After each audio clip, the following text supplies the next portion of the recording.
right. We were all dancing before the it came on. Welcome to Sorry, Natural that song's Words. a bop. Yeah, it's a good song. Welcome everyone in chat, and special thank you again to Vic, as always, for being on here, and Ryan Howard for coming on, chatting about character advancement this week, which I think is something interesting, and I think both old and new school probably need to have a little chat about this. It's a good reminder for everyone, that options exist, I guess. So I'm looking forward to this conversation. So welcome, Ryan. I'm glad to have you on. So. Absolutely. I'm glad we could make it work. Scheduling this has been kind of difficult for all parties, and I'm glad that we have the chance here to do this thing and have a cool conversation tonight. Yeah, I'm looking forward to it. And I get your position too. You have a wife and you have a kiddo and everything, and it's hard. It's hard to find time for this stuff, so I get it. But let's see. Elle's talking about your let's get it done. How many days are left? 9 days. That's what he said. I didn't get any pledges today, but I think it's the one up to Thanksgiving, so people are probably saving their money for that. So I'm trying not to worry too much about it, but meanwhile I'm like, God damn it, give me at least one. I'm sure it'll be good. Yeah. L is commenting here, TBE, I'm going to require terms to find. I've seen Ryan before, so what is advancement? Well, we're going to talk about that. So yeah. Well, let's we're going to talk about it. So Ryan actually sent over a list of talking points, and they're pretty good with your notes that you organized, because you wanted to have your thoughts organized, and that's more organized than any of us are, like myself. So wherever we want to start, I guess we could just start with the first point. Reactionary nature of maybe the OSR in some respects, and how it relates to advancement, maybe. So just to make sure that, first of all, we satisfy L's curiosity and anyone else's curiosity out there for what we're specifically talking about. When I say advancement, I mean advancement from level 1 to the subsequent levels in any kind of level-based system. If you're talking about a game like Savage Worlds, where there aren't necessarily hard and fast levels, advancement to different tiers of play, and then specifically for like Axe or any game that has kind of 3-tier play, advancement from adventuring to conquering to building of your stronghold. So that's what we mean by advancement. Your character's gaining power, influence, and all the associated trappings that kind of come along with it. That's what I mean when I say advancement. Cool. That's how I would define it as well. So yeah, I think in both like old and new, like most people, like I don't know too many people that, for instance, have played the long haul game from level 1 to own your stronghold. For various reasons. I've not run really too many games like that myself either. So it's definitely something that I would love to experience more of, aside from, the BroSR guys kind of circumvent this by just handing out a named level character, and then you're running like multiples, which, okay, I can see that as a method of doing that, but that's not necessarily the way I want to do. I want my players to earn that. So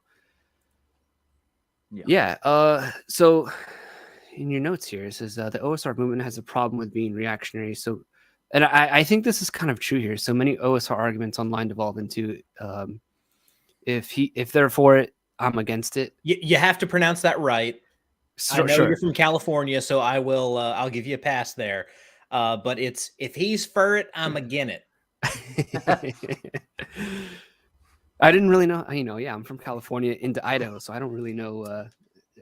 No one talks like that here. So als hij voor is, dan ben ik tegen. So there we go. That's the Dutch version. It's like Hatfields and McCoys, Blood Feud speak.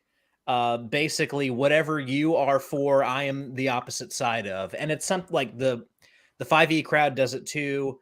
The term reactionary can be kind of incendiary, especially when you start talking about like politics and stuff like that. But uh, when I say that the OSR is reactionary, I mean specifically there are certain circumstances where the OSR is pushing back on things purely because the 5e players like it. Yeah. And maybe like there's certainly a point that they're making. I'm not saying they're wrong to push back, but maybe they're pushing back too hard. It's like when youth group kids turn into edgy atheists in college. Yeah. I know you're trying to like push away from the influence of your parents and stuff, but you're pushing so hard that in order to avoid being influenced by someone, you're letting them influence you. So Yeah.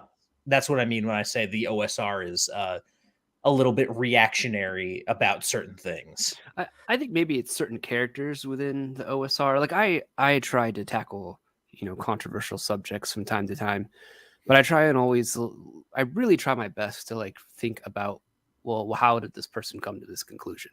Right. Why are they playing the game this way? For instance, why is the DM coddling the players and not letting them die when they make stupid choices? For example, that was a hot topic on Twitter this week. There's one thing here where if 5e emphasizes story, or OSR will do away with story completely. And I think like it's almost like it's a two extremes that are I guess if you're on the outside looking in, you see it as two extremes. But I always try and emphasize, like, I don't come in with like a narrative, Mhm. to my games, but I'm always on the lookout for what my players are interested in. Like if I throw a plot hook their way, or even if I say something offhand that I just make up on the fly, like, Mhm. oh, that village over there is being attacked by goblins, and they're like, oh, we should go check that out. And I'm like, oh, I didn't prepare that. I should go do something about that, But for me, the story sort of emerges, and I think story is part of advancement, right? Like that Mhm. that is part of it. It has to go hand in hand, rather than just, not that I look down upon story gaming, but I also don't really care for the idea of like the game starts, you're in front of the dungeon door and you're going inside. This is the start of the campaign. Like that's also boring to me. Right. So Yeah, and I've said this a couple times now, but when you look at a dungeon crawl, just a pure dungeon crawl experience, you have people going into a hole in the ground where someone somewhere along the line put a whole bunch of treasure in. They did that for a reason. And what that reason is, we may never find out, but the fact that there is now this hole in the ground that people are going into to retrieve these long lost valuables, that in and of itself is a story. So you can't get away from story like as a broad concept. Now, I know emergent storytelling is very much kind of like what we emphasize in the OSR, and I definitely agree with that. I like to think of it as I've set this. Max talks about this on Legion of Myth. You set this world in motion where things are going to happen, whether the players interact with it or not, and they can do whatever they want and story will emerge from it, but there are events that are unfolding around them that they can either participate in, or eventually those events will catch up with them at some point. But yeah, I mean, completely saying like there's going to be no story at all, you're just going to go dungeon, dungeon, dungeon, dungeon. Why at that point? I mean, I know some people have fun doing that, but that's just Yeah. me personally, not how I run my games. I personally, like, I don't, as a DM, that would be boring to me eventually. So I like to at least give a little bit of like, it's a tomb to an ancient king, and that's why there's treasure in it. Yeah. Boom, that's like all you need. But you need story, I think, to like help advance your characters, help advance your players to the next thing, to the next milestone of development and all that good stuff. I have not been paying attention to chat, so I don't know what's going on there. We're just a few minutes in, and already L, I think, wants to like sacrifice me to Nyarlathotep or something like that. I mean, who doesn't? Well, okay, none of us I don't think any of us disagree with this. No. It doesn't always have to be in the ground, and it isn't just for loot. You know? I will say though, if it's not for loot, what's it for? And if it's for something else, that's a story. Yeah, if it's a mansion or a castle and it's a heist job, you know, you're going in and the thing you're after is like communications between an opposing king and his generals.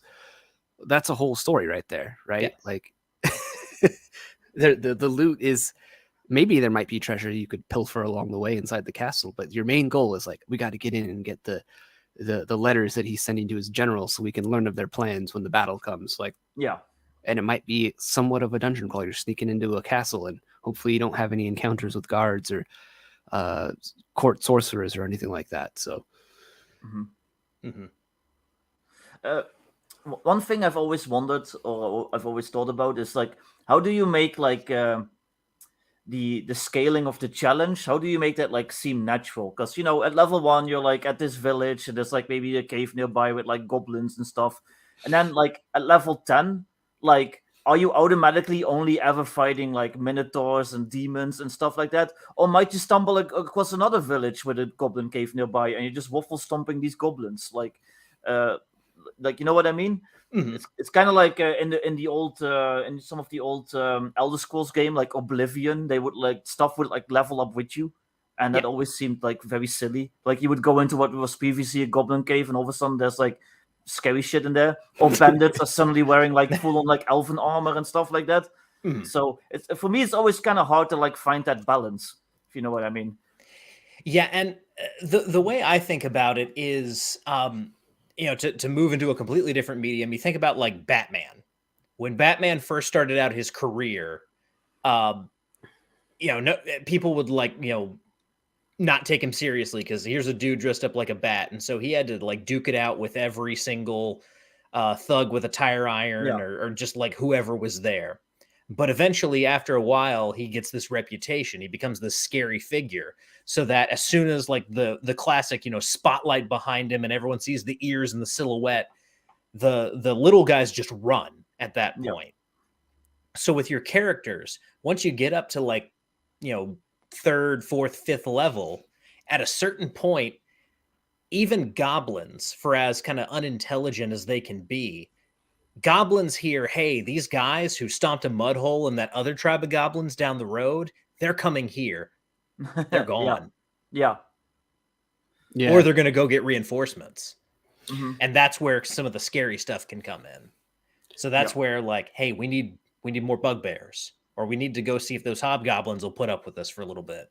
Yeah, I've just been in games where you just never stumble across that low-level stuff again. Everything just kind of like perfectly scales with your character. And especially in 5th edition, where they put in challenge rating and stuff like that, that's kind of like I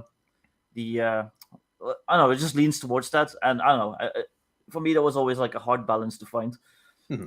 Yeah, I think using weaker monsters against higher level characters is always kind of a tricky thing to do, but I think it's just kind of intelligence. Like I've always viewed, like goblins should, even at level 1, you should be treating goblins like these fantasy or gnoll or kobolds as well. Like because they're small, diminutive. Like even a level 1 character, if he's in a one-on-one fight with a goblin, he's probably gonna kill it even in an OSR game. So you kind of got to treat goblins. They're not dumb, you know. They're not stupid. They're going to be like fantasy Viet Cong, you know. They're going to have like traps, and they're going to have like even if you're high level, like I don't care if you're high level, you fall into like a punji trap, you know, and get impaled on some spikes below. Like I don't care how strong you are. That's the end of that's a problem. So or, you know, they know the cave better than you do, and so the goblins are zigzagging in and out, and, you know, you're having them like do a volley of arrows and then fleeing back further into the cave into some other part, you know, and using secret tunnels and things like that to flank players. And so all of a sudden these like one-hit die creatures can become quite terrifying to like even higher level characters Yeah. pretty easily. But it that takes some DM skill as far as like you're not scaling the monster to the players, you're scaling their intelligence and how they function to the player. Yeah, I did that. My characters are like already like level 8 and 9, which in fifth edition that's like old school level 20 pretty much. Yeah. And I had them run into like regular kobolds, but the kobolds were basically tacos kobolds, and they were using traps and ambushes and stuff like that. And it was like probably like one of the hardest dungeons they had to get to, even though technically it was like way below their challenge rating. Mhm.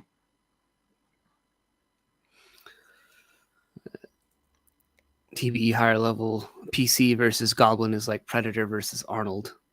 I mean, yeah. I mean, if the goblins are Arnold, yeah, Arnold wins in the end of that movie. So I mean, you can do it. I also just don't care about scaling encounters either. Like my players, like I roll on random encounter tables for wilderness travel, for my OSR games, and sometimes you come across a big dragon or some kind of giant subterranean worm that wants to come up and eat you, and what are you going to do about it? Like that's just the world.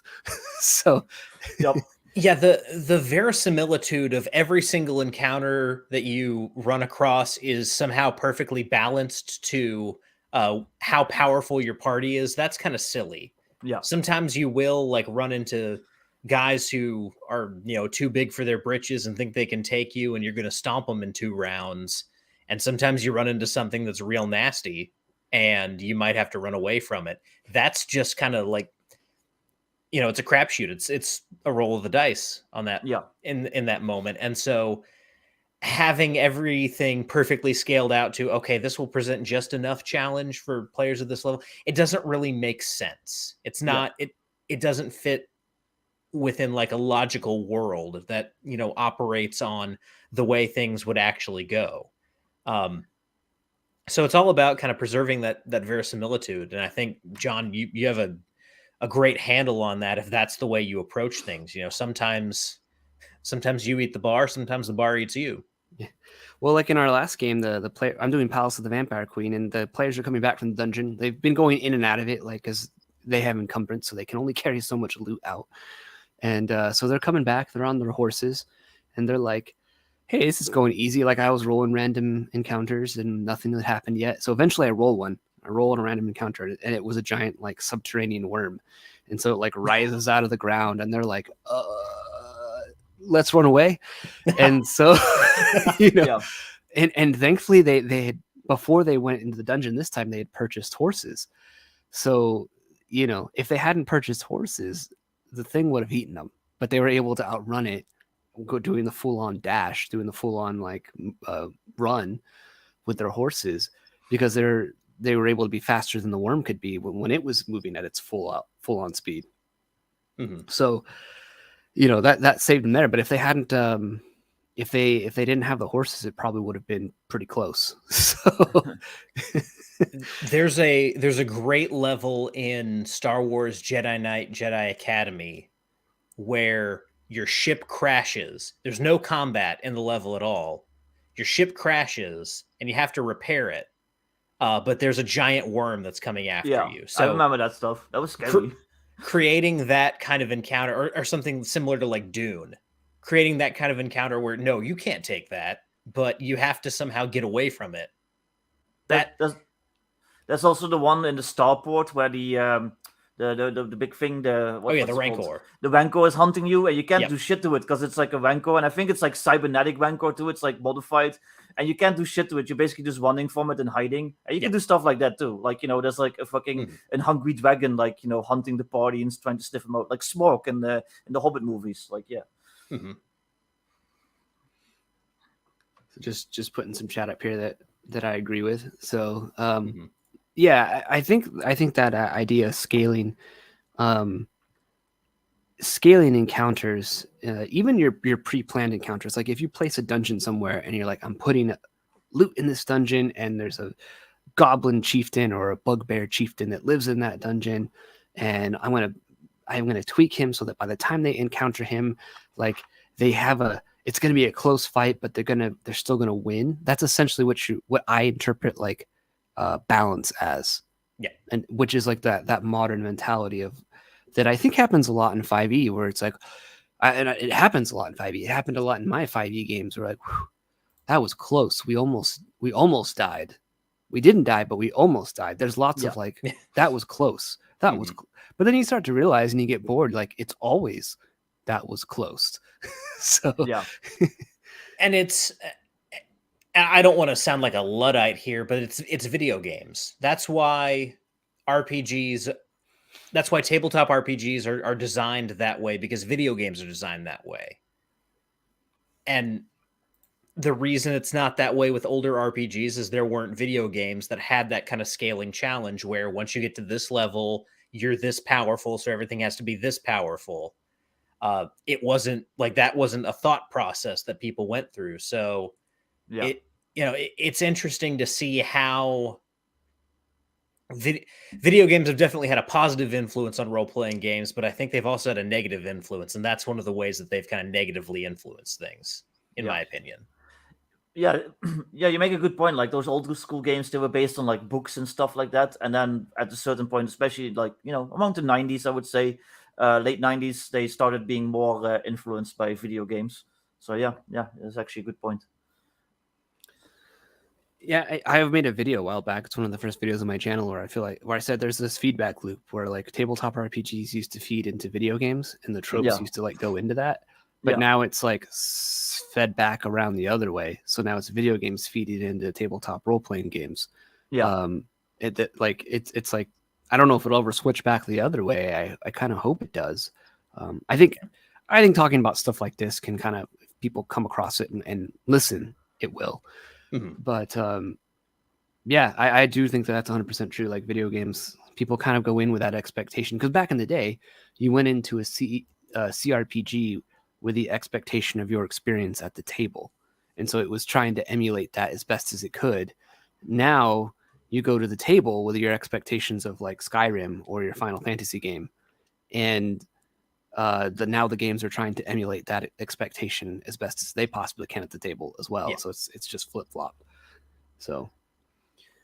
But speaking of video games, since we're on the subject, one of the points that I made in this document here about the way OSR kind of approaches advancement, or rather doesn't approach advancement, they kind of treat it like we're going to play Dark Souls, but we're going to play the first hour of Dark Souls over and over again. And then we're going to go online and we're going to tell people about how that's the true Dark Souls experience. We're not going to go past the first hour. We're just going to play that first hour over and over again, where, you barely have any good equipment. You're still kind of, learning the ropes, and everything can just one-shot you. But the thing about Dark Souls is you eventually get good. And we've completely skipped over the get good part where, at this point, yes, you are good now and you can survive a little bit better. It's still hard, but you can survive a little bit better. And I feel like for all the good that kind of the OSR brings to the table, this is one of the things we really struggle with, is we always want to emphasize the difficulty of the early stages without emphasizing that, yes, this is towards something kind of bigger and grander that'll make that experience of being powerful all the more satisfying once you get there. So if I understand what you're saying, then is like it's a marketing thing, because I don't play my games. I don't play my games that way. But I guess what you're saying is to, like, let's say 5e people, that's what it sounds like we're selling, even though I don't think that is what we're selling, but it sounds to them like that's what we're selling. Yeah, and it's not what we're intentionally selling. But and this is largely based off of Twitter discourse, which is just like essentially pure distilled retardation on all fronts. But the Twitter discourse seems to be the 5e people just want to like hold hands and run coffee shops, and the OSR people just want to throw like level 0 and level 1 characters, depending on the systems they're playing, into dungeons and watch PCs die over and over again. And these are the arguments that we're having back and forth. where neither one really sounds appealing when you kind of like look at what's going on there. But at the same time, we do want to emphasize to people, yes, this early game is going to be lethal, but also it's that way for a reason. It's not just to be harsh or not just to melt snowflakes. It's that way to like make you tough and to teach you how to play the game right. Yeah. Death is you might have a character or two from levels 1 to 3 or 4 that die, and you have to roll up a new one, and you're like, well, learned my lesson there, should have ran. But yeah, like my players, for instance, like we're using weapon mastery from World Cyclopedia, and actually it's kind of becoming a little more difficult to sort of challenge them, because like the thief has become really good with daggers, and he's just like a ninja, like chucking shuriken daggers like all over the place, and he like carries like millions of daggers on him, like within reason of encumbrance, but like it's still kind of absurd. It's funny, it's fun. Our fighter, Brendan, he's dual wielding swords, and he's just like hacking stuff up like crazy. So like when they run into goblins or orcs, like if I don't play the orc or the goblin smart, like they will just curb stomp them easily. And they're only like level 4, and the thief is level 5 now. So they've just finally like broken out of that area where like we have to be scared of everything. Now they're just like, we're only scared of some things. Yeah. Like the giant worm that came out of the ground and wanted to eat them. Right. So like, we can't take that. But real quick, Max Boivin in the chat. I don't know if I said that weird French name correctly. Maybe I didn't make my point correctly, but I know that Dark Souls and OSR gaming is not about the gear. What I mean when I say get good is about, like, I understand that get good is about learning the skills. Same with early adventuring. When your characters die over and over again in the dungeons, you're learning how to go through a dungeon. Part of advancement is finding better gear at a certain point, but that's not like the totality of getting good. It's just something that helps. Well, I know in Elden Ring, which I've played the shit out of, like I've probably finished Elden Ring like 7 times by now. There definitely is gear you can find that like just makes the game a breeze. So I think it's a mix. Well, but I agree that like it's training you to make good choices. Like you're a character, you're level 1 character, and you have a thief in your party, and your fighter's like, I'm going to kick the door in on the dungeon. Oh crap, there's trolls inside. Should have had the thief listen at the door. Like now a couple of us are dead. We learned our lesson. Like next time, let the thief listen at the door, or check for traps or something like that. So it's there to teach you how to be a better player. Like Classic Traveler, for instance, you don't really have levels at all, and so Mark Miller is pretty clear in Classic Traveler that your leveling up is you becoming a better player at your playing your character better. That's your leveling up. Absolutely. Like he explicitly says that in the book. Like there's no levels. This isn't like D&D. You just become better at playing your character. And so I'm personally okay with that. Like I think ultimately as a GM, as a referee, as a DM, that's kind of what we want from our players. Yeah, absolutely. The sneeze coming up. If you want to be like completely accurate with the whole Dark Souls comparison, though, to me, like OSR would be like playing Dark Souls up until a certain point, and then all of a sudden it turns into Crusader Kings, and then after that it turns into something else again. Because that's the whole that's the whole back me progression. Like you're an adventurer, and then you're like a lord, and then blah blah blah. So eventually a god. Yeah. But yeah, there is, again, there is an element, and a big element. I don't want to downplay this. There is an element of becoming better as a player as your character advances, and that is an important aspect of getting advancement on your character sheet. To answer L's point here in chat, I understand this. Maybe I'm not communicating it correctly or exactly the way you want me to, L, but I get it. I'm not saying it's purely about what's on the character sheet. I understand that. No, I think we all agree that we don't want players to be confined what they can and can't do by what's on their character sheet. Mhm. You know, I think we all agree with that sentiment that we would rather prefer our players to get creative and to solve problems, and not like, well, I don't have a modifier, I don't have a bonus to that, so someone else is going to have to do that. You know, like Right. no, none of us want to hear that at our table, and that's not Exactly. what we're advocating for. So, Mhm. But yeah, part of this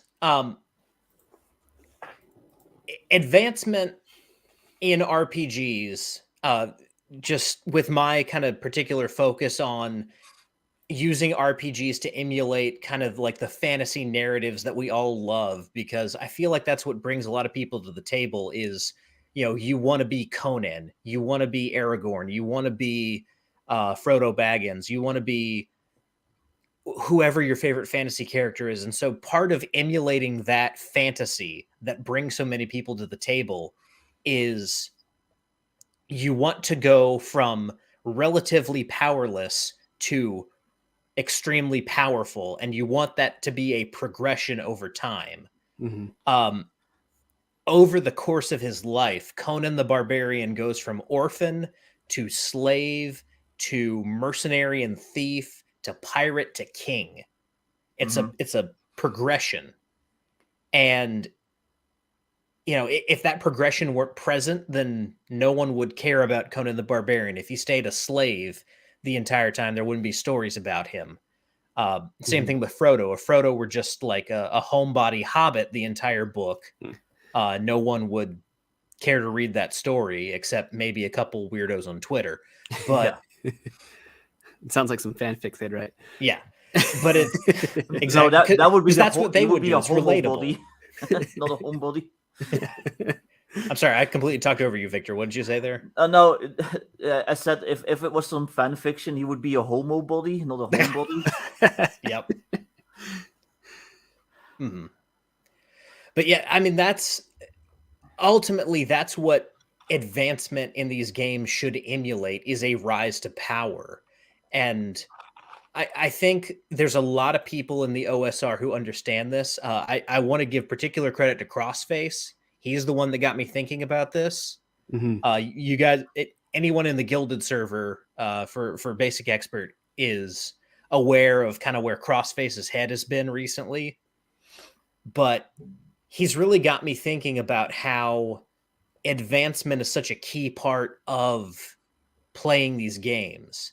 And if, especially if you're playing in a campaign, things have to progress and things have to change, and the game has to change as your characters change and as your players get better. So that in emulating that rise to power, that rise to prominence, it should be a particular point of emphasis for anyone who's looking to run really any RPG campaign, but especially an OSR campaign. Mhm. Mhm. Yeah, I kind of liken like going back to like what we're selling here and how maybe it's misrepresented. I kind of liken that maybe to like Call of Cthulhu Mhm. as a game. I love the game Call of Cthulhu. I have 2nd edition and 7th edition. Good game. But oftentimes it's sold as like, oh, your character goes mad and dies, and it's so much fun. And it's like someone else is like, that doesn't sound like fun. Yeah, no. But that's really not what the game is about. Like, yes, there might be that Lovecraftian sense of hopelessness to it, but your character is slowly like discovering these mysteries and growing. Like he might die, he might go mad, but he's becoming maybe more powerful. He's learning. You can learn spells in Call of Cthulhu and gain these artifacts and all this eldritch knowledge.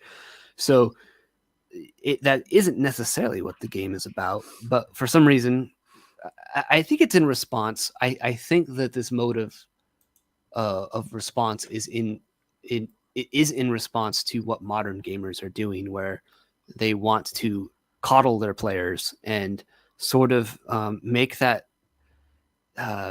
So, like in an OSR game, like you were saying, you want to earn that Mhm. rise, that progression. But like in a lot of modern games, it's the DM allowing that to happen, like Yeah. actively helping you do it and allowing you to do it and keeping you from failing at doing that. And Mm. so obviously that becomes boring, and sessions end in six sessions. The campaigns end in succession, or they don't even get past session 0. So, Yeah. you know, I think it's in response to that. Like it's this hyper reactive sort of like focusing in on one part and like not explaining the whole thing, if that makes sense. Yeah, and to use a wrestling analogy, which I'm known for at this point, in modern games, the players are the big badass, and the GM is expected to be the Brooklyn Brawler, the jobber. You're supposed to take the dive every single time. Yeah. Mhm. Sometimes OSR, in reaction to that, likes to flip things around, where now it's the GM who's the big badass and the players are the jobbers, and they're Yeah. going to take the fall. And while there's, that's an exaggeration, obviously, but somewhere in the middle, the players are the scrappy baby faces who need to fight their way from the bottom to the top and eventually get that belt.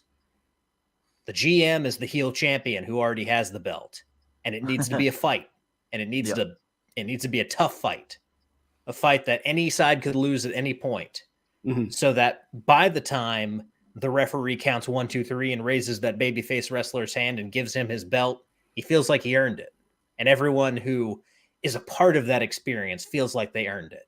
So that's what I'm going for. So instead of GM, I'm gonna make my players call me Ivan Drago. Okay. Yes, absolutely. Yeah, no, I agree with that sentiment. Like I don't want my players to feel like, you know, well, we won, we cleared out that dungeon because John let us clear out that dungeon. Like I know I failed. If I hear that at my table, or if I hear that they said that, I'd be like, Yeah. that's not what I wanted. You know, that's not what I'm looking for here. I want them to feel like, oh, we almost died, or we did lose like half the party, but we did it. You know, in our last game, they ran into 2 trolls, and the trolls, like, they almost killed the whole party. Everyone was at low hit points, and then they finally started making good choices, and they were able to win. And they explicitly said at the table, like, John would have killed us if we had continued to make poor choices and rolled bad. And I was like, yeah, I would have. I would have killed your characters because you had every opportunity to run away and you didn't take it. So I've died like almost like how many times in your Atomic Punk game? Like 3, I think. And I've actually already lost like stats because I've died like a bunch, or almost died a bunch. So yeah. Well, gone unconscious. I have an unconscious feature for it because I do make it like a little less. The punishment's different for hitting 0. So yeah. But I think Max doesn't understand fully what we're saying. We're not saying it's scripted. Yeah, Max, it's an analogy. Because if it's like wrestling, then it's still like the GM taking the fall for the players so that they win. Yeah.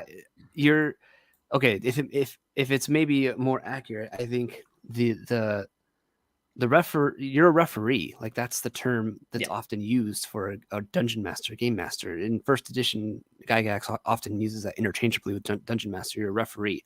You're there to adjudicate rules. Okay, Mr. Fighter, you do that.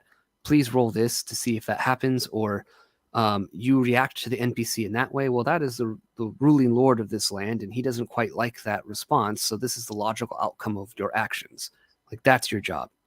You're not there to be antagonistic to the players. You're not there to be necessarily their guardian angel either. So at least that's my view. Yeah. You're there just to be like that human supercomputer that is doing all the calculations and spitting out the response of what you're that. It's not AI. You're real intelligence that's there trying to make logical outcomes out of what the players do. Right. Yeah. So, and that logical outcome could be death. It could be victory. It doesn't matter. That will depend on the dice and the actions the players take. So, speak for yourself, Al. I watch that shit every day, and I don't mean wrestling. I just Well, you should, Al. Not Yeah. everyone watches men in rubber panties fondle each other. Well, you're missing out. Yeah. It's fun. Come on. You're Um, telling me you've never liked wrestling in your life. What do you hate? Like fun? but let's see. Let's look at some other points here. We kind of talked about this powerless versus rise to power.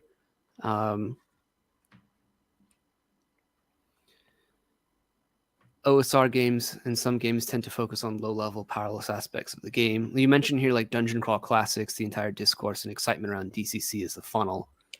Yeah. I love Dungeon Crawl Classics with all my heart. I have 2 copies over on my bookshelf. I love that game so much. But what really, I think, makes people bounce off of DCC is all the talk around the funnel. For me, the funnel is like 1, maybe 2 sessions, depending on how much time you have.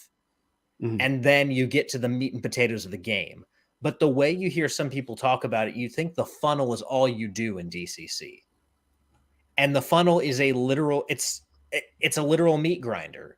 It's everyone's playing 5 to 6 characters. You run in, and the handful that come out are who you choose from to be your player characters.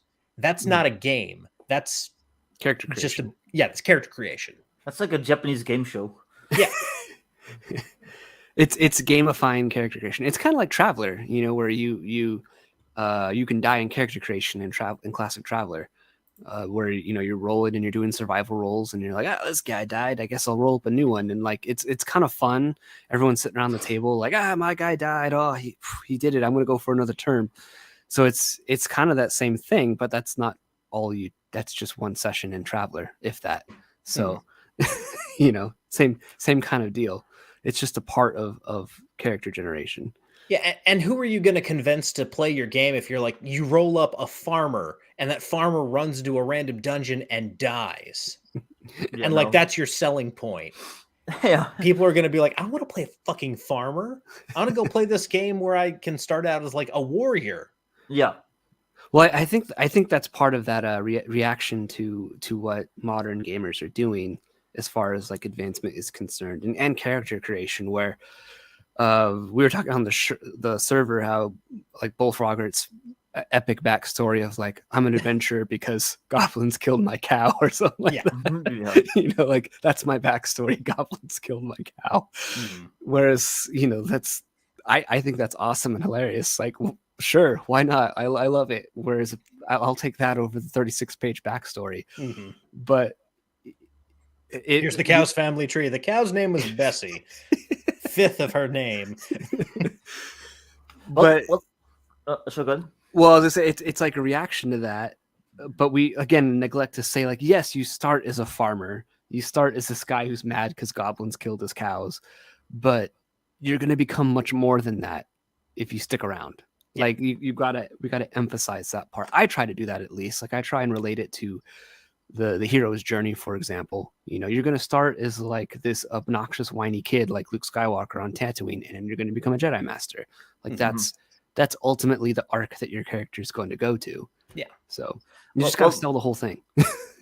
To me, that's just one way to approach it, though, because the OSR prides itself on like being based on Appendix N and stuff. But not every Appendix N story, you're like the plucky young farmer who becomes like the hero. Sometimes you're Conan, who's already like a full-grown man at 16, slaying motherfuckers with an axe. Yeah. Like so I think sometimes letting the players start, off being a bit more badass and just Johnny the cow milker, like I think that's fine, because that perfectly falls in line with some of the stories as well to me. So, well, I mean that's kind of true. I mean, I think like Gygax, for instance, in his OD&D campaigns, he'd start at level 2 or 3. I don't think he ever started at level 1. Yeah. So. And I think it's to have you, and you can do that, like, right? Like a lot of people do that with 5e, which I don't get, because I feel like you're already very powerful at level 1, but they'll be like, this campaign starts at level 4, or level 5, and goes on from there.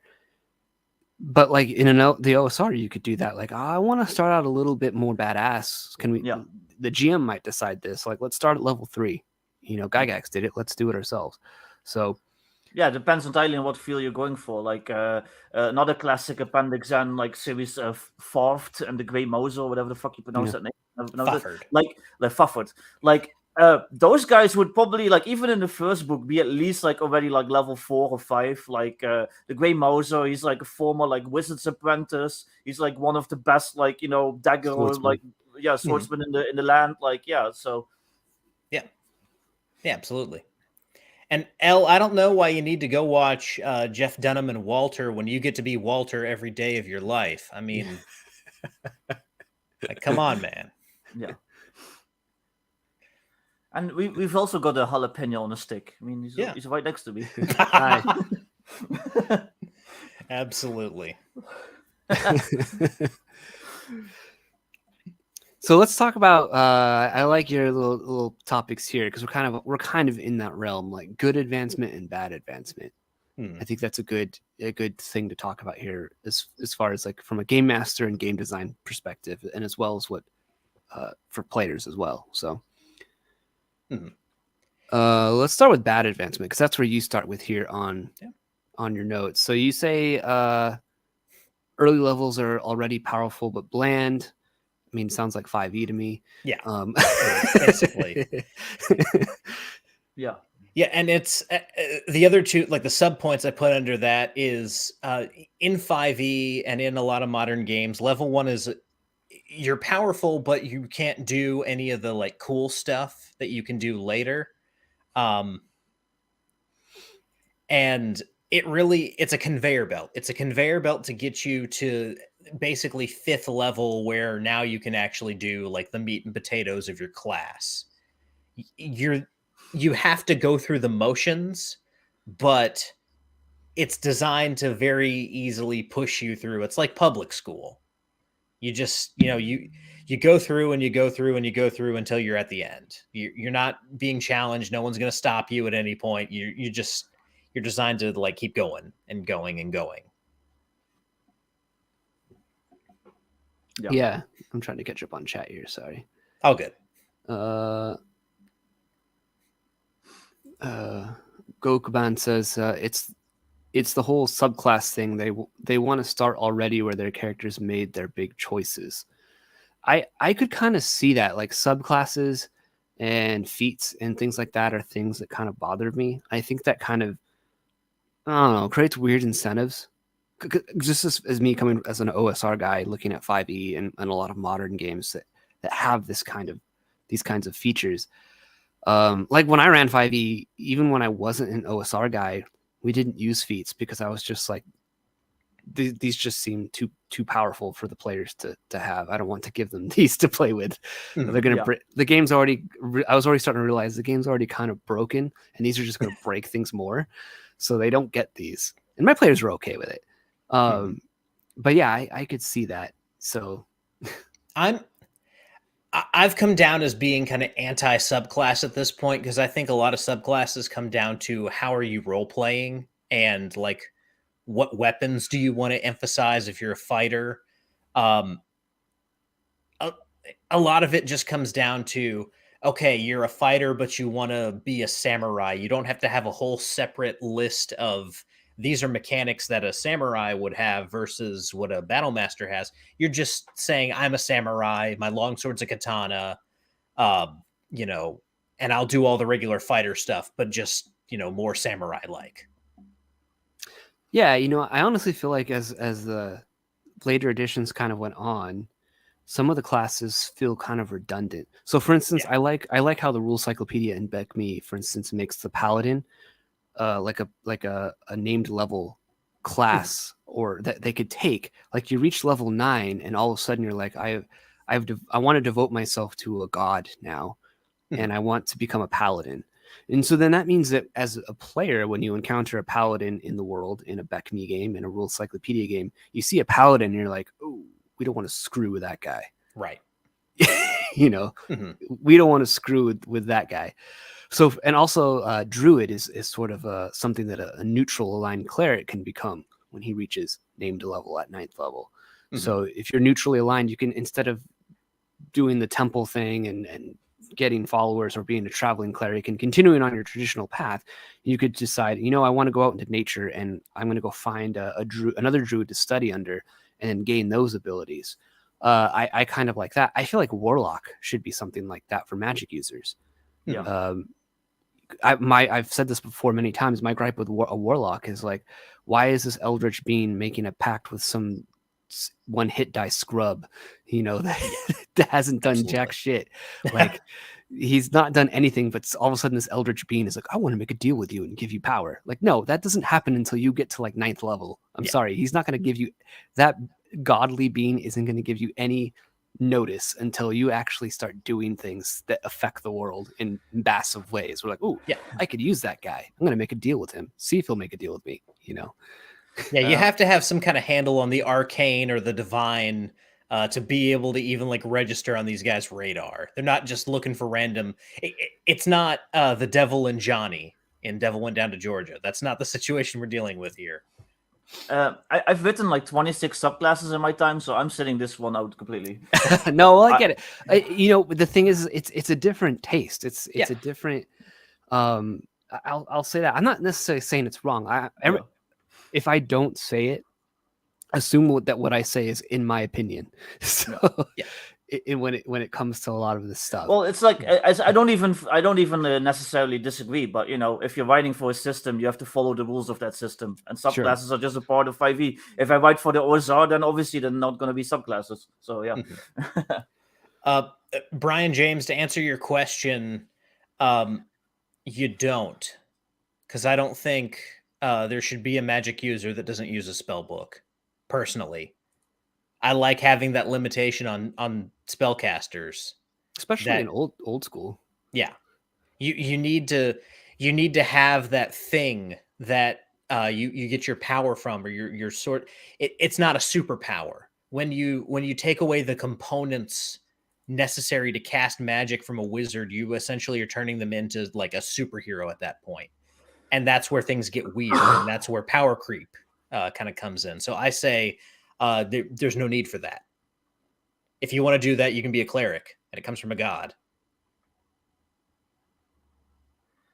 I think, I don't know, a sorcerer could be interesting if it came from like an artifact or something, but then it's still from something, like it's like, oh, you found this magic amulet and you put it on and it like merged into your chest, and now it's like this pulsing thing that's just embedded in your chest and it's giving you like magic powers. Like, that could be interesting, but yeah. So Goukban says, I like feats as a means of customization, but subclasses are a thing I have issues with. See, my thing with feats though is it becomes this Lego character, as Max talks about on Legion of Myth, where you're just like, for instance, my players don't have really any of that. Like, the closest thing we have is reusing weapon mastery. So really all that is like, do I want to take another level of training in longsword? Do I want to take another level of training in daggers or bow or something like that? Or I could learn something else. Like, I could learn spear, or I could learn how to fight with a battle axe a little better. Whatever it is that I want to do, I could use the shield a little better. So that's like the closest thing. But I almost feel like it. I don't know. I agree with Max on Legion of Myth, where it's not the way I play, and it's not the way a lot of players, at least in my in-person table, play, where they come in with like a build in mind. Like, I'm going to be this character, and they're going to be this at 9th level. Like, I don't play that way, and generally my players don't play that way either. Yeah, when you play 5th edition, you almost have to play that way because that's how the game's designed. Sure, yeah. But with other systems, having that kind of outlook on, this is how I'm going to essentially set my path from level 1 to level 20 and not diverge from it in the slightest. Best case scenario, you already know what the outcome for your character is going to be. So you, at the beginning, have already called your shot, and everything that you say you want to do comes true. And where's the fun in that? Where's the discovery in that, and the kind of like growth as you enter this world, interact with it, and see what happens when you push and the world pushes back? That's gone when you say, all right, by 9th level, I'm going to be this. By 15th, I'm going to be this. So maybe just kind of embrace the chaos a little bit. Well, that's why I like the leveling system in games like Savage Worlds, where you get like multiple choices. So it's like you can raise a skill, you can raise a stat, you can get like a special ability or blah blah blah. So instead of like planning your character ahead, you're kind of like tailoring your character to like how the campaign is going. If you're dealing with a lot of like issues where you have to use skills, then you might put a point in skill. If you're dealing in a lot of issues where you might like need a certain combat ability, then you go for that combat ability. So it's kind of like wait and see what I need rather than like, oh yeah, at level 20, I'm going to totally do this. Mm-hmm. Absolutely. Elle is giving Dragonlance examples here. And, I love the Dragonlance novels. I don't necessarily like the Dragonlance modules. I think that was the beginning of story gaming and very railroady modules. I get that people love them and can have a lot of fun in them, but I love Kryn and I love the Dragonlance novels. I'm not the biggest fan of played in those worlds as they have been presented in the past. So that's just my personal taste. Massive respect for them, but they're not my thing. So, let's see here. So bad advancement. We kind of touched on a lot of this just in this back and forth here. Options stacked on top of options, random abilities suddenly learned out of nowhere, not tied to anything logical. Let's look at random abilities learned out of nowhere. One thing that I don't like that a lot of, even in the OSR that they do, is like a magic user just all of a sudden, like I got a new level, I get a new spell slot, so I get to pick a new spell now, right? Like to add to my spell book, and like no, you still have to find that or learn it from someone. I'm not just gonna give you an extra spell that all of a sudden just one day you're reading your spell book and oh look, this spell's been in here this whole time. Like I'm not doing that. So I think finding for like a magic user, I think that is part of the fun. Like that's another reason to go down in the dungeons, for example. Like there's scrolls down there, there's magical tomes that I could find and learn lost arcane knowledge from. I want that, And to go back to the rule cyclopedia Beckme example with weapon mastery, to advance as a weapon master, you have to find a mentor and you have to train with that mentor for a certain period of time. And you might not succeed. Yeah. Why not have that for everyone? I know like it's a special thing for martial characters, but wizards still have to learn their spells. So why not have them, either have to find the spells or have them like seek out a more powerful wizard to show them like, here's the next level of what we can do once we've unlocked the secrets of the cosmos. Why not have a thief learn from a master thief? On down the line. This is something that can be applied universally, especially when you're dealing with characters like clerics. A big thing in like, real world religious studies is continuous, seeking a mentorship with, people who have been with the church longer or who are more learned in the scriptures than yourself. So, having a cleric have to seek out like essentially the equivalent of a bishop or an archbishop or maybe even eventually like kind of the pope of their religion at a certain point to fully take on what it means to be the avatar of their deity. I think that's a cool idea, and one pushes characters to adventure to find these mentors and find these artifacts and spell scrolls that they need to advance. But it also helps the characters themselves have something to reach for. You want to be a cleric, you want to be the best possible cleric you can be. So how do I become that? I have to find this guy. I have to learn from him. So let's go find him. Well, and maybe you get to that cleric mentor or that martial mentor or that magic user wizard mentor or the theological mentor, and they're like, yeah, I'll teach you. It's going to cost X amount of gold. But, before I teach you, I need you to do something for me. Yeah. And now you sent them off on a quest. Like, if you want me to teach you, what I need to teach you is locked away in a tome in the tomb of blah blah blah, and you need to go get it and bring it back to me, because I need it. And if you want to learn from me, that's what you got to do. And if you can do that for me, then I will teach you. You know, as if it's a cleric or a magic user, or if it's a fighter, it's like, you know, I'm only going to train people that are worthy of my tutelage. So there's a bugbear chieftain that lives 6 miles this way. If you go and fight him and slay all of his tribe or whatever, I'll consider teaching you. You know, so that easily you easily start, based on how you're progressing and advancing characters, you start weaving in adventure and little plot points that just emerge out of nowhere because of what the players are doing, and the world is responding to what the players are doing. If you do the whole like, oh, all of a sudden I know a new spell when I level up thing, there's ways to make it at least a little bit interesting narratively. You can be like, oh, okay, my spell book, like there's one spell in there and it's like a really, really complex math equation. And every evening the wizard is like studying it, trying to figure it out, like, you know, Goodwill Hunting.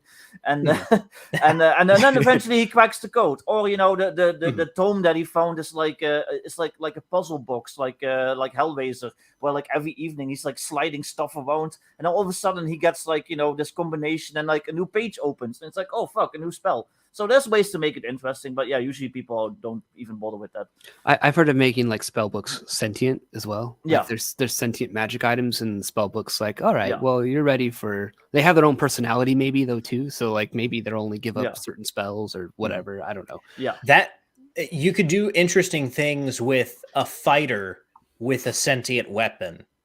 Where that sentient weapon maybe has like the spirit of a grandmaster of, let's say it's a sentient sword, so a grandmaster swordsman, and that swordsman will teach you and help you advance kind of up that Beckme chart, but as a cost, you have to do what this thing wants you to do. So if it's an evil sword, maybe it wants blood, or if, you know, it wants vengeance against a certain person who killed it and bound its spirit to a sword. You have to go kill that guy. There's a martial school that exists even to today, and you need to go slay all the students of that martial school, and then I'll because they're the ones that killed me. So then I'll teach you. It's the same thing, but you're still adding some sort of like gatekeeping element to. It's just not like, well, here you go. Yeah. You know, here you go.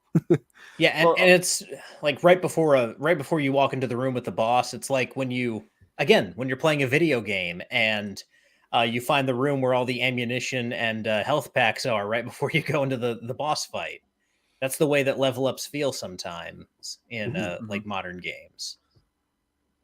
Well, like the whole sword thing, like, you know, like you said, maybe there's the spirit of a grandmaster in it, or the sword is infused with like the memories and experience of like every previous wielder.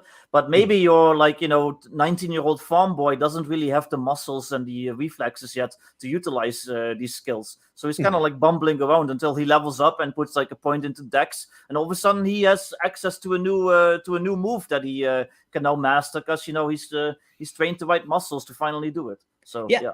And that's a cool idea that I would be down to explore in a campaign sometime, giving low-level characters very powerful magic items that they can kind of use.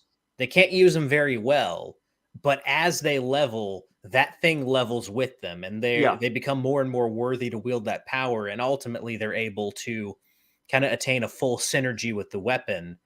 And you know, that would coincide with, you know, them reaching higher levels. So yeah, that's a cool idea as well. And again, one that you see in a lot of fantasy stories. Yeah. Let's see here. They were talking about level drain in here. Bring back level drain, energy level drain. I never got rid of it, so I still use it. I got OSC right here. Just got this nice box set. Level a white will fuck you up and steal levels from you.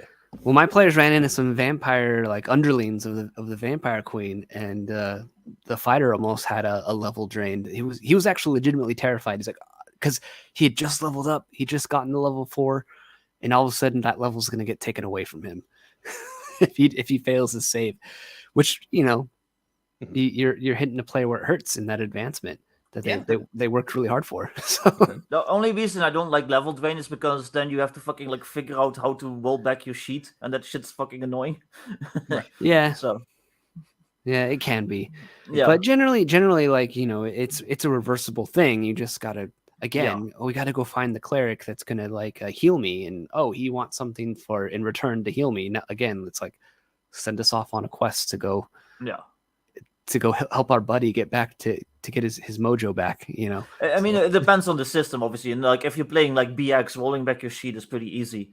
But if you're like playing 5th edition, you might not even remember what you did like to that level. So yeah, Yeah, just I don't even know 5e because like ghouls, for instance. No, not ghouls. I don't think I don't think any undead level drain in 5e. Nope. No, nothing does.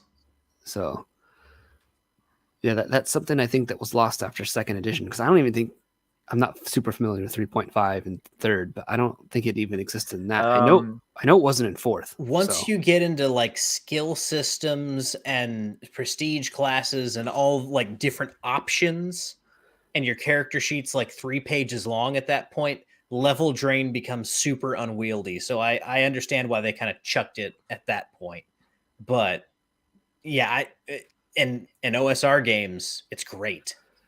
Yeah. Like, that's when I first ran into it in 3.5, and that shit was fucking annoying. It's like, I don't want to fucking have to roll back my sheet. And, 3.5 sheets were even more complex than 5e ones, so yeah. But 5e has life drain, and it basically reduces your hit point maximum, but it goes away with a long rest, which I think is stupid. Yeah, I'd get rid of that. Yeah, you gotta find a cleric to heal that. Like, I think reducing hit point maximum is cool, but like, yeah, no, that should like require like some actual effort to undo. So not tied to anything logical, and you say you level up because you need to be this level now. I feel like that is a common progression mistake in like abusing milestone leveling, which is something that I don't personally use and I don't generally recommend other people use as a leveling method. Because I feel like it can easily become that like, oh, well, shoot, the players aren't the level I need them to be to get to this next point in my story. So I better like just give them a level now so that if Crafty Matt were here right now, he'd be like jumping up and down, pointing at a screen going, exactly, yes. Because man, he went at Connell. Yeah. Oh, I missed that. God. I missed that. It was the Veterans Day stream. Connell was talking about milestone advancement, and Crafty was just like, "No, you're a lazy bastard. Quit doing it that way. You're not supposed to do it that way." Well, I mean, it's in the DMG, unfortunately, and so I get why it's there, but it's not like 5e really needs it, for instance, because the level thresholds are so much smaller. Yeah. And it needs it sometimes because not especially in modules, and I've talked about this before. I've talked about this on one shots. A lot of the modules, they're not set up like the OSR where you're like fighting a ton of shit and you're doing dungeon delves and stuff. Like Curse of Strahd, for example, is very narrative. Like you might go like whole sessions without even fighting anything or going into a dungeon. So then like having to bean count your XP like becomes a lot less or a lot more Yeah. I guess I could see that. But I almost feel like that's because it's an imperfect band-aid over trying to do something with a system that was not designed to do that thing. Like this D&D at its core, at its root, like even in 5e, because it can still trace its lineage back to OD&D, is going underground and trying to survive the horrors that are there. And all the skills, all your abilities, rolling on a d6 to see if you find a slanting passage or a secret door, or if you're surprised. These are all things that are designed for dungeon survival, for surviving in dangerous places where everything wants to kill you. And so then trying to take that system, like, sure, you could do it and turn it into a more narrative milestone-based thing, but that's not what it was originally made for. That's just my opinion. But Curse of Strahd literally suggests milestones, which is one thing Crafty was wrong about. He was like, "Oh, every D&D adventure suggests XP," and I'm like, "No, like Curse of Strahd literally says it's probably better to use milestones, and it gives examples like whenever you find one of the treasures that you need to kill Strahd, like stuff like that. So you gain a level. So Right.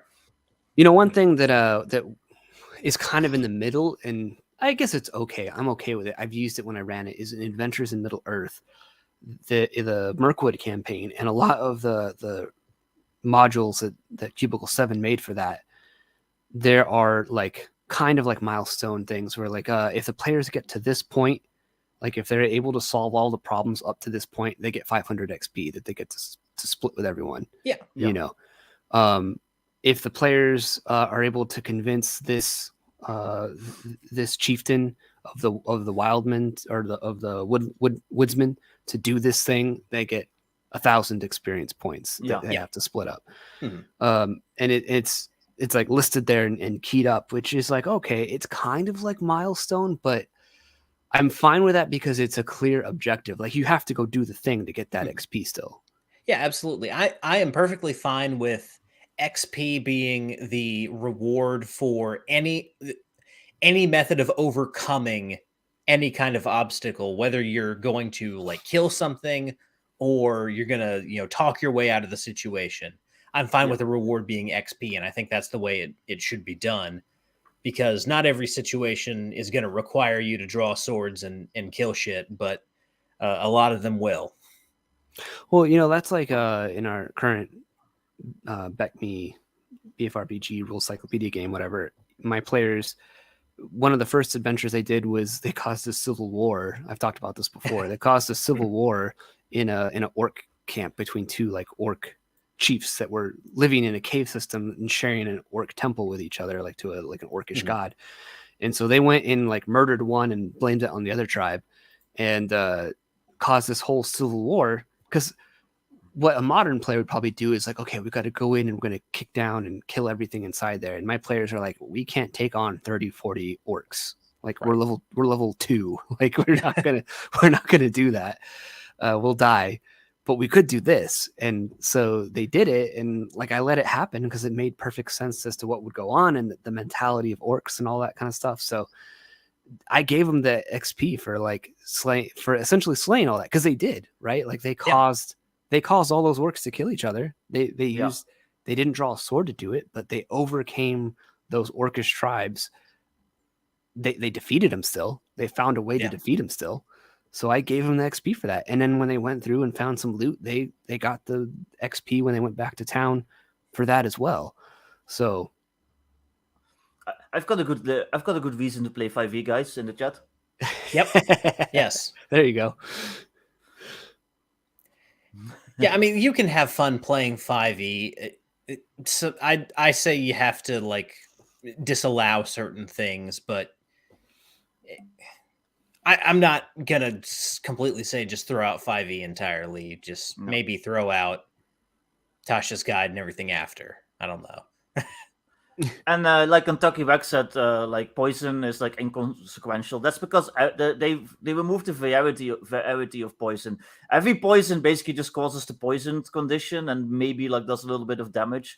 But you could easily homebrew in like back some of those older poisons like purple worm poison or venom and whatever. Like ghouls need to cause paralysis again. Do ghouls cause paralysis in 5e? I believe so. Yeah. Do they? Oh, okay. I'd be surprised. I'm surprised if they kept that in there, because that's just like, ghouls are like a 2-hit die creature in the OSR in an old school game, but like that paralysis, like claw, bite is nasty. So they land one hit on you. Yeah, if the target is a creature other than an elf or an undead and must succeed on a DC 10 Constitution saving throw or be paralyzed for 1 minute, the target can repeat the saving throw at the end of each of its turns. Blah blah blah. But yeah, elves can't be paralyzed because I guess because they don't sleep and like stuff like that. So yeah, that's a holdover from even old school. Even old school elves are immune to the paralysis of ghouls. So yeah. I don't know. Just was thinking about that. You have hero to superhero to demigod. Gameplay loop never changes. Challenge eventually disappears entirely. I think this is something that happens in a lot of modern games and in even some OSR games where your character reaches like 10th level either 5e or the OSR. Mhm. And like it's time for that character to settle down, in my opinion. You know, like you can do the whole thing of like flying around through planes of existence and punching gods in the faces and stuff like that. I am sure that can be fun. I've heard anecdotally that could be fun. It doesn't sound fun to me, but I've heard anecdotally that it could be fun. Mhm. I mean, the best example, I played a 5e game, level 1 to level 20. It was the first game I ever ran. I was in college. I had a player in the party who was a paladin. In 5e, when a paladin gets to like 12th level, they're invincible. Yeah. You can't kill them. You really, really have to try. Yeah. Like, I'm talking multiple Tarrasques try. But yeah, there is a certain point where the challenge just kind of evaporates. And I think a lot of that does kind of fall on or not players, GMs who aren't willing to think of, now that they physically can't be challenged, how else do we challenge them? It's the Superman problem.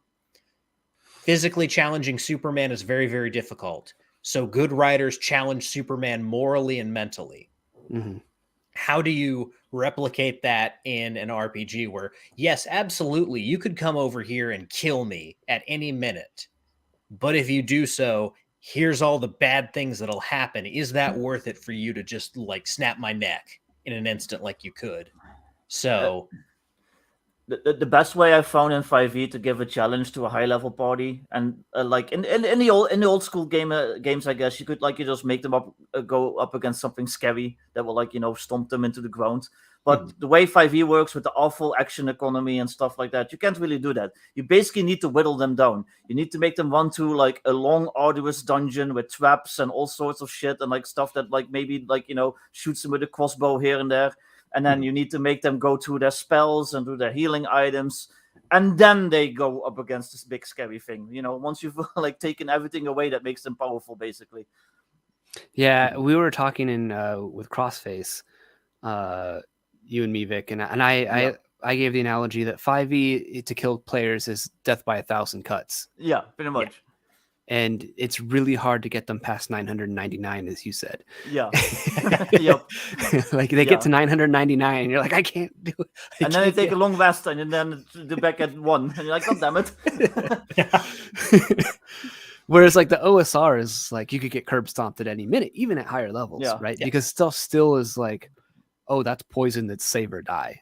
Like that's if that spider bites you, I don't care what level you're at, you save or you die. If the bite gets through and it injects its venom into you. So I don't know, maybe introducing stuff like that into 5e is what needs to happen. I don't know how 5e players would respond to that.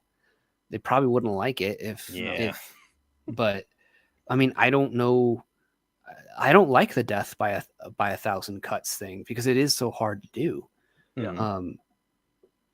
So yeah, the challenge rating shit literally doesn't matter. Like my players were level 9 and they fought a CR21 Lich and they kicked its ass. Yeah. So like it doesn't fucking matter. Because like I said, awful action economy, blah, blah blah. Basically, to make like a big bad like give any chance, you have to like surround him with like 40 like minions. And that's a lot of crunch to manage. Yeah. Yeah, you have to do something where like the Balor can summon other demons. Yeah. So that, and again, it all falls on the GM to be like, okay, now I have 15 monsters that I have to run here because that's what it takes to make this even remotely interesting. Yeah. And it's amazing that 5e doesn't have like side initiative for that sort of situation, like old school, because that would probably make that crunch less terrible to manage, where you're like, all right, just both of you guys, both sides roll a d6. Whoever rolls higher goes first. Whoever has the highest dex, you can add your dex modifier to it or something like that. But I don't know. I think in 5e, and it's a shame because it's not, it just kind of, I think, vaguely mentions it in the DMG. Like, oh, if they get to a high enough level, they can have a stronghold. They can own land and like manage it and become rulers. But it just like, yeah, that exists. People have done that in the past. We're not going to tell you how to do it, but like you can if you want to. And I think that's a real shame, because I feel like that would possibly be a way to challenge players. All of a sudden, they're rulers of a domain, or they own a temple if they're a cleric, and they have followers, and that could be a way of, like you said, Ryan, of challenging them in a different way that doesn't involve, because they will curb stomp everything you throw at them, but their minions and their country that they're now running can't. So like how do they deal with that? So yeah, imagine a high level cleric who, like you said, like has his own temple. Suddenly the bad guy comes in while the party's adventuring, surrounds the temple, and they do the whole like patriot thing of, we're going to burn your church down. mm-hmm. What do you do now?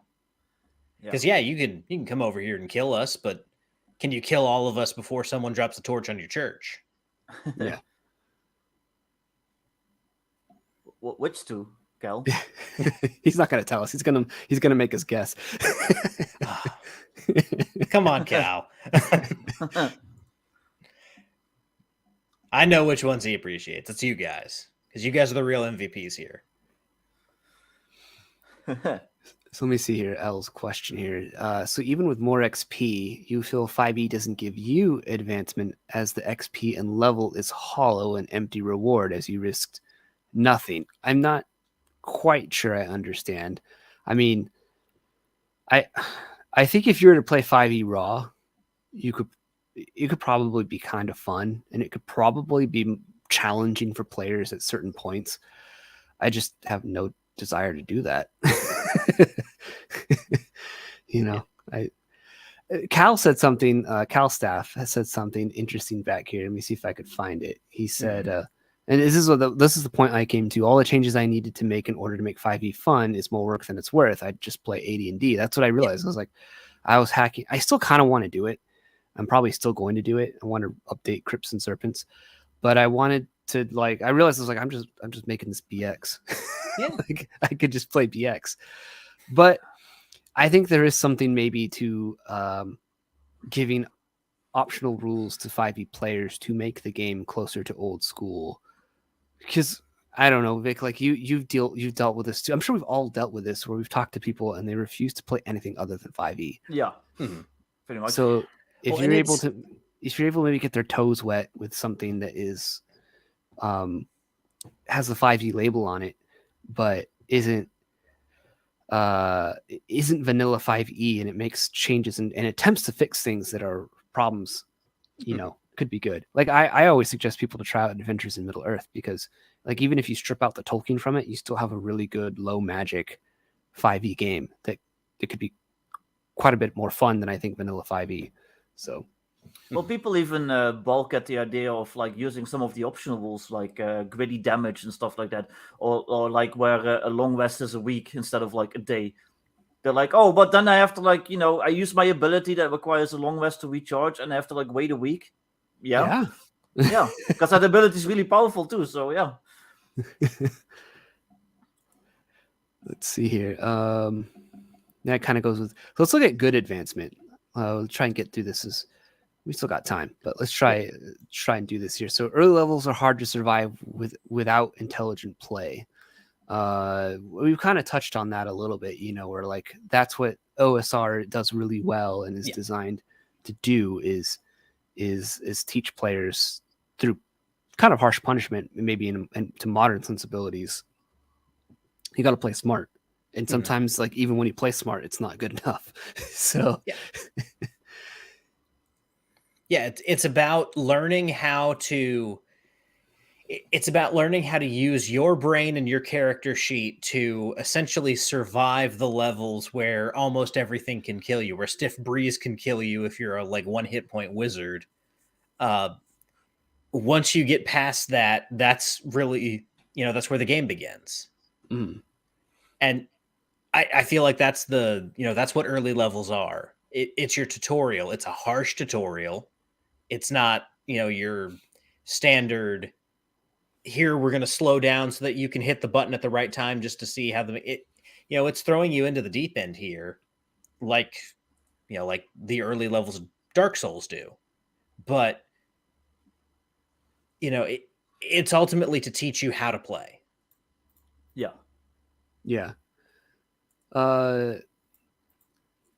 You have listed here death is a present possibility, but it's learning. We just talked about that. I like this that you wrote. Classes have a small handful of mechanics that are enhanced by their continued advancement, and I think that's what I like about, for instance, the weapons mastery system in the rule cyclopedia, because you got this huge chart, and there's all these things that these different weapons do, but it's still fundamentally the same thing. Like the character is still rolling an attack roll, and some effects are changing, but the mechanics are not really changing. It's just like effects are growing as the character is improving. Mhm. And I don't know, it's simple and it's elegant, but it still makes it feel like the player is getting to do stuff. Yeah. Like the deed dice in Dungeon Crawl Classics. The fighter's deed dice is one of the most ingenious mechanics, because it's literally you come up with something cool that your fighter is going to do, and you add this dice to your attack roll and your damage. And that dice just increases as you level up.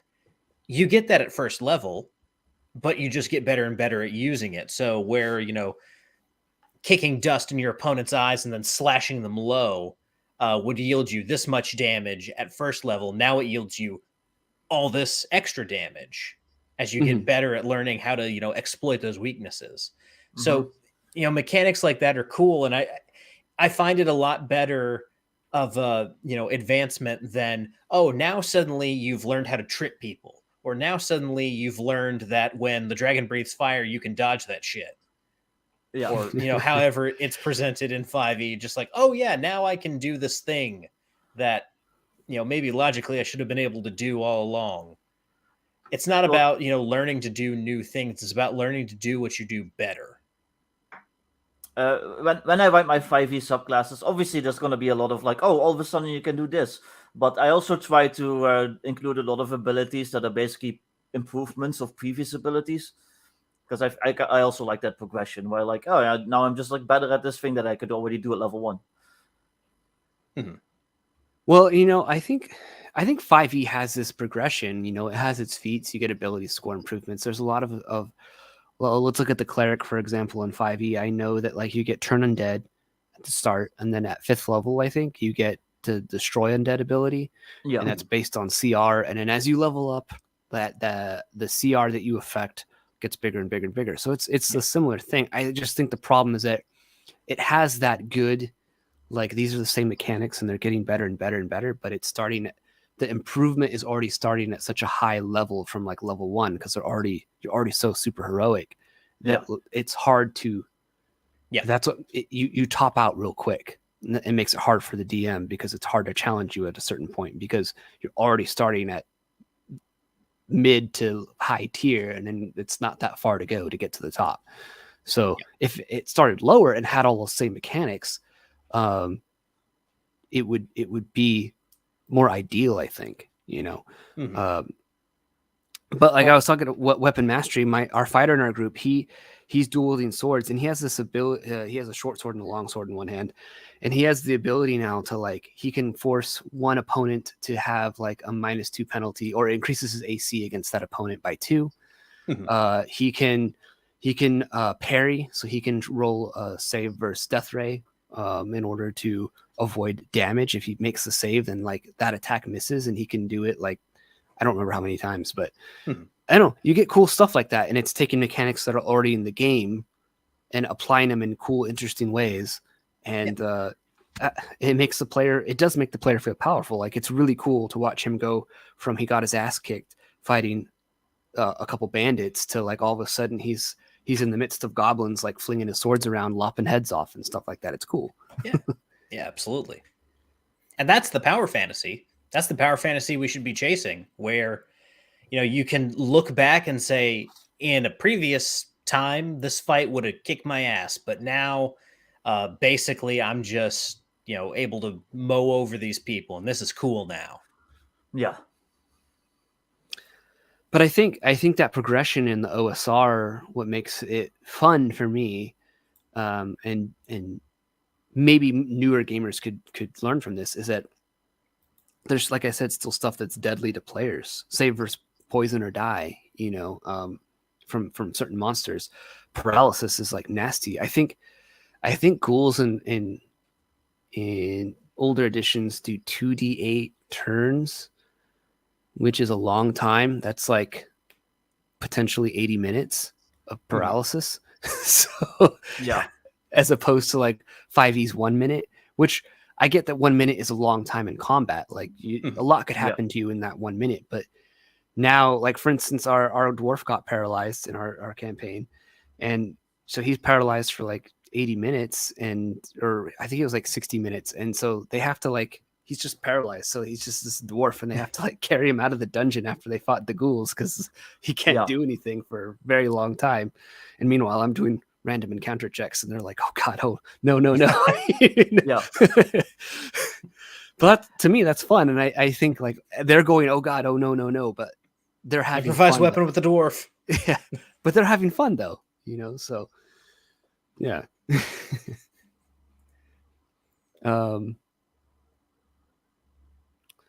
You have 0 to hero. We kind of touched on that here.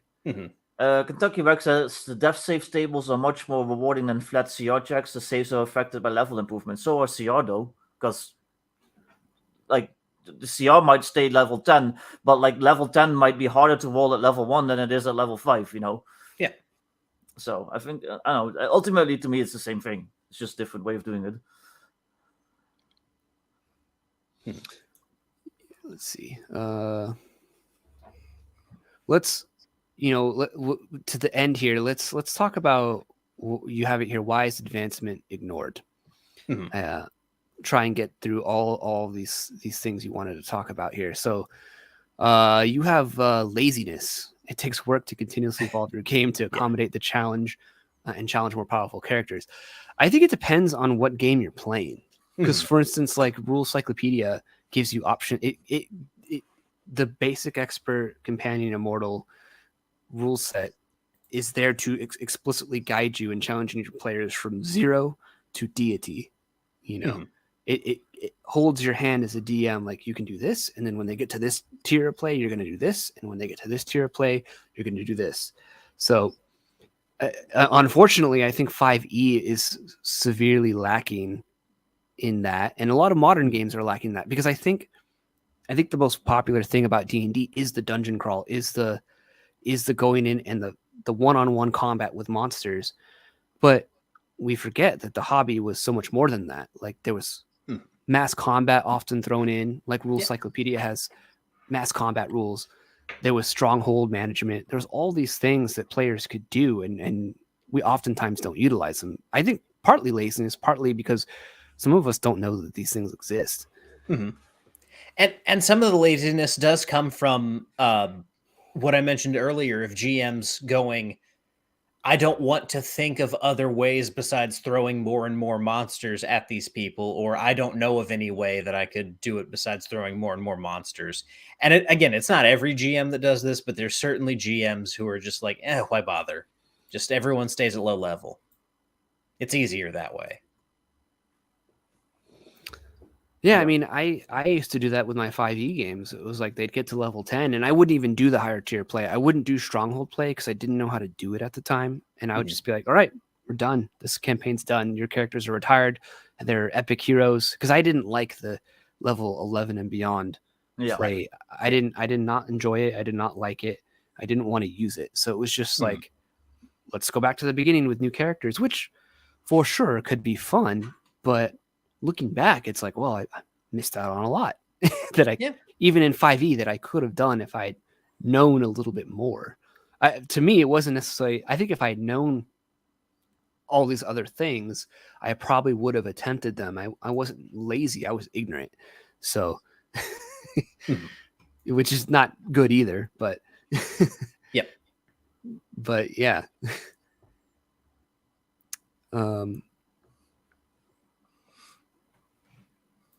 Let's see. So you have no focus on storytelling.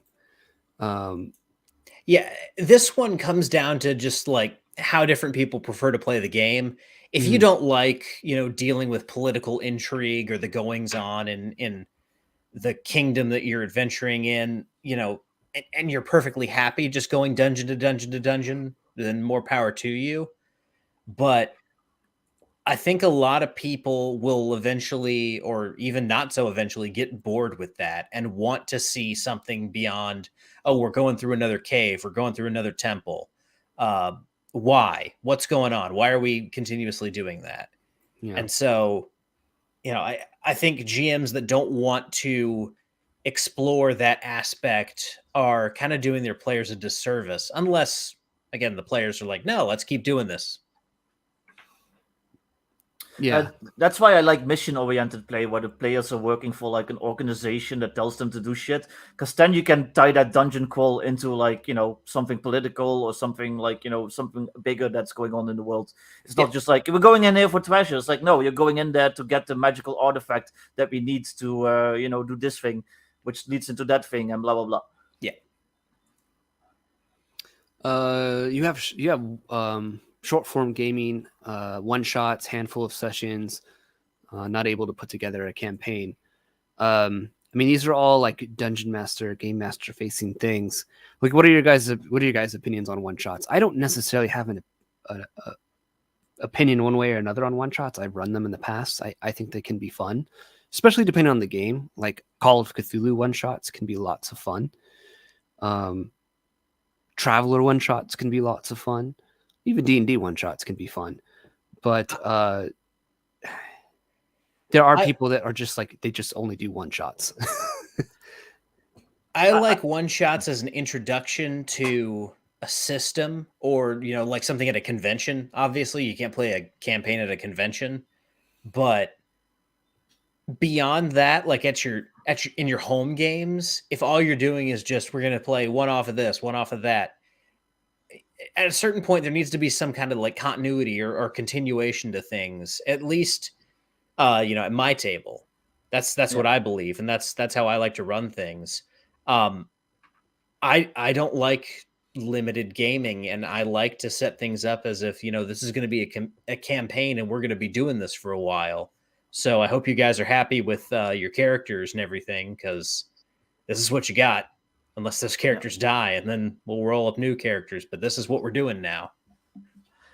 I like one shots, but with a returning cast. So like the characters might be like assassins, and rather than having like one big overarching adventure where they're like traveling and stuff, every session is just like a hit. So one night they're like, oh, we gotta kill like the fantasy version of Pablo Escobar, and then a month later it's like, hey guys, let's do another one. Okay, and this time you have to like take out this scientist who's making like a virus that blah blah blah. So yeah. And those to me count as one shots, because it's like you start and then it's one and done, but it's still the same characters returning for each one. Mm-hmm. Yeah, I done that with my classic Traveler games in person, where not everyone could show up tonight, but we still want a game. We don't want a game without that person or those people. You guys want to play Classic Traveler? Get out your character sheets from the last time we did Classic Traveler. We'll just use those same characters, because I always ran it as like a mercenary mission thing, and so it was like, oh well, like same deal. Like last time you were taking out insurgents on this planet, now you're over here taking out like forward artillery and comms arrays on this other planet. You got to figure out how to do that, and then it's usually just like it is like old Star Trek, where like it's an episode and then it's a self-contained story, but it can have those same continuing characters. I like those, but I think players in play groups that just do the different characters every week or so, every few weeks, is like in different systems. That would get old for me. Like, let's just pick one. Yeah. Well, that would get old for me, because like character creation isn't even my favorite part of a game. Like I just do it because you have to, but I always feel it's a little bit of a slog, especially in like more modern systems where you just have to do a lot. So like I don't want to have to fucking roll up a new 5e character like every week. Just let me fucking play the one that I made for, and that I think is cool. Mm-hmm. Yeah.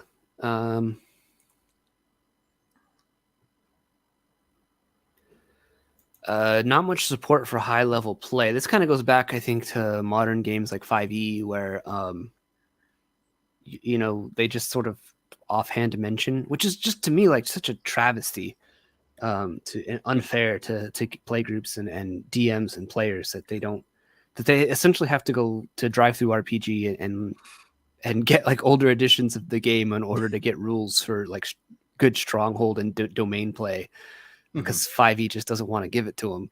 Yeah. And it's like they easily could, like the WotC has access to those older editions too. They could look at them and use them, but they don't. I think it's because the people think that the whole like level 1 to like level 10, that's like the whole game, like, where you're just adventurous, and that whole like, but you're supposed to become like a lord of a keep, and then you're supposed to become an immortal and blah. That was like lost because I don't know. Maybe it's because most play groups just did the whole adventuring phase and they never bothered with anything else. So that kind of entered like the consciousness of like the tabletop gaming sphere, and that's what I feel modern D&D edition, starting with third edition probably, like just lean in more. Like you were supposed to just be an adventurer from level 1 to 20. Like there never was like that whole like, well, now I'm gonna be a king. Like it was just expected that you would go from like adventuring on the material plane to adventuring in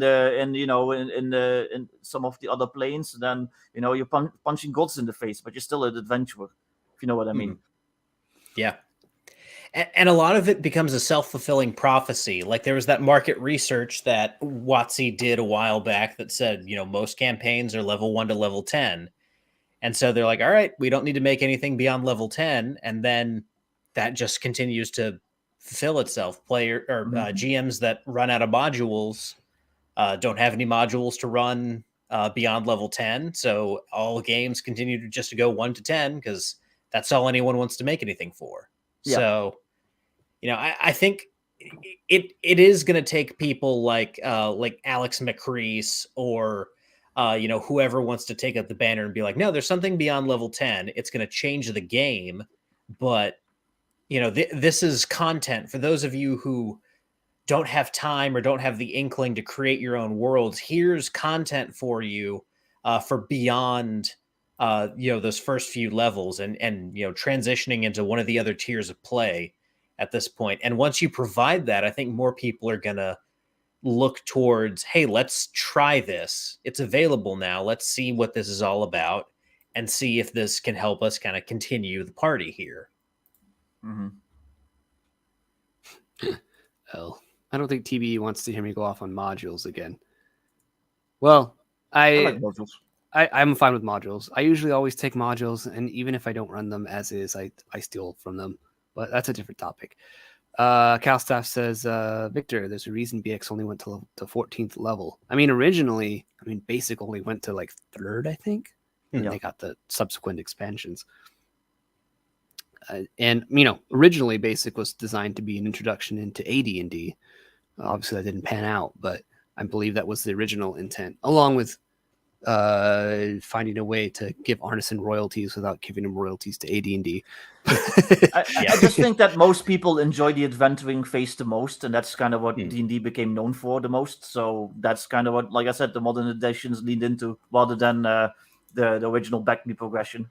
It's almost like a game of telephone, like going back in time, where there's this phrase and just like bits of that information just gets lost in translation as it's passed around the circle. It's as people talked about their campaigns, often they talked about like that time we were in the dungeon, and you don't really hear as many stories about like that time I was a ruler of a kingdom and To a lot of people that's like the end, like, oh well, I'm a king now, okay, well I guess I'll roll up a new character. But I think that's where that could be real interesting play, is like for the Broasar and all their faults. I think they're on to an interesting idea in that like there's something interesting to maybe playing 2 characters now. Now I have my king character or my ruler character, and he's running this kingdom over here in this part of the world. And now we should make characters and make new ones and stick them over here in this part of the world where they can't. My 2 characters can't interact. Yeah. and let's see what's over here. And so like maybe some session we do what the low level characters doing. In some sessions, if we want to, we can see what the ruler characters over here are doing. Yeah. You know, you start like you can kind of choose like I want to do we want to do the adventuring this week, DM. Let's do the low level characters and see what they're up to. We want to do the high level stuff. I want to see what my kingdom's been up to. I want to how much revenue have I made in taxes? You know? Well, and it doesn't have to just become like Sid Meier's Civilization. Once you get your own kingdom, there's still people who want to kill you. Sure.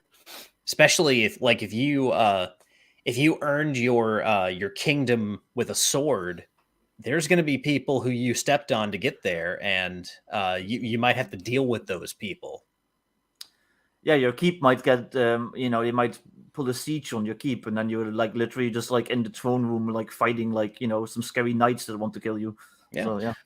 That, or I mean, you start mixing, I guess, wargaming if your group's into that too. Yeah. I mean, you get chainmail out, or like I said, Rule Cyclopedia has mass combat rules, and you start, moving armies around and seeing what happens. That could be kind of fun too. That's what I'm saying. Like it's really unfortunate that the Broasar guys act like dicks so often, because sometimes they have like really neat ideas, and it's like, I want to like agree with you, bro, but you're just being an asshat. Yeah. But yeah, it is really unfortunate how there's only like certain people trying to really support the high level play and whatnot. And the last thing you have here is the reactionary thinking. It encourages it checks me to want to be careful when I interact with modern gamers that are playing 5e and other games. Doesn't matter what it is, or even OSR or people that are kind of playing it in a way that is not quote unquote traditional. To really not to focus on the whole picture that you're trying to sell, and not just that one part. Don't be like the Call of Cthulhu people, where it's like, like I said, your character just you roll up a character and then they die. It's so much fun. Yeah, exactly. Nothing I've heard about Call of Cthulhu makes me want to play it. I'm gonna run it for you, Vic. Yeah, that's fine, and I'm sure I'll enjoy it. But like, it's like, you're like a quivering New Englander, and then you go mad, and then you shit yourself and die. I'm like, okay, well, that doesn't sound fun, but more power to you, I guess. What's up, Bruce? Welcome. We're wrapping up here, but glad you can make it. Yeah, what would appeal to me in Call of Cthulhu is if you could like just shoot a Shoggoth in the face with a shotgun. Yeah. But if you do that in Call of Cthulhu, the Shoggoth's gonna like shake the pellets out and just continue coming after you. So yeah. Well, there's Pulp Cthulhu. I mean, Pulp Cthulhu. Pulp Cthulhu's it's pretty good. That's more my speed, I think. But yeah, like we just talking about this and reading, discussing this and reading your notes. It's like, oh, okay, I need to make that bigger picture, which is why are things more deadly? They serve a purpose for later down the line that we need to give equal attention to, just as much as like there's make the game deadly, make the game this, make the game that. Like the OSR is always about like that early part, I think, because we're combating the early part that the modern players are talking about, because they never get past most of the time the early part either. Yeah. So it's like that's just all that's in the discourse. Yeah, I think we need to reframe the conversation. Instead of you could die, it's you could become the greatest hero the realm has ever known. But in that journey to become that, you're going to learn, by God, what it takes to become that. Yeah. And by the end of it, you will feel that you have like gone through hell to achieve that. It's going to be like it almost needs to be like recruiting for the mobile infantry. Like you could be the greatest hero the world has ever known, or you could be like a stain on the ground on some unknown planet. The choice is up to you. Well, up to you and the dice. Yeah, and the dice. Yeah, see, Crafty, that sounds way cooler to me. Like I want to shoot some Lovecraft Nazis in the face. Rather than just shitting myself and going mad.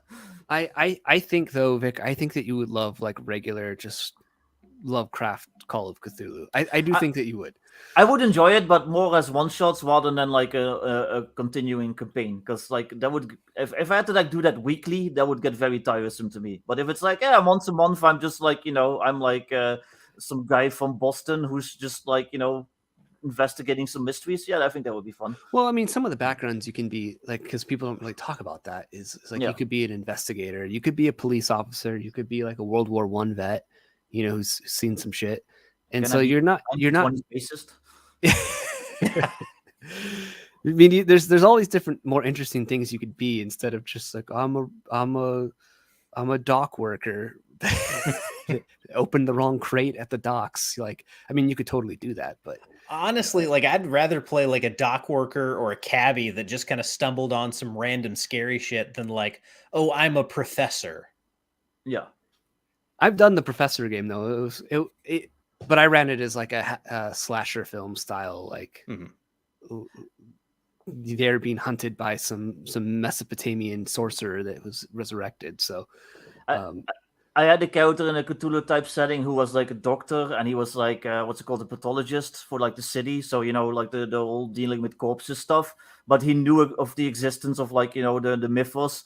So he knew about like shit like Reanimator and stuff like that. So he was also just basically like killing undead and stuff on the side, and he would always make sure that if he got like a new corpse in, he would like fuck up its brain and like do all this stuff to make sure that it couldn't rise. So that was fun. But yeah, I like Ironcaster's comment here. He's kind of summing it up. The rewards are so much greater in OSR, with kingdoms and domains and even godhood as potential rewards. But for the greater reward comes higher stakes as a player. Death is possible in encounters. So I think that's a good way of like encapsulating all of like why we run games the way we run them, rather than just like, I like killing player characters. Yeah. I stick them on my wall and mount like they're like trophies of the players I've killed. The player characters. I don't kill players. Don't worry. They're still alive. But L, to address you're saying that's Leslie Jones in Ghostbusters 2016, a cab driver that stumbles upon something grander. That's also Bruce Willis in The Fifth Element. So, well, kind of, because Bruce Willis in The Fifth Element is also a former like commando though, that just turned into a cab driver. He's like a fucking badass motherfucker.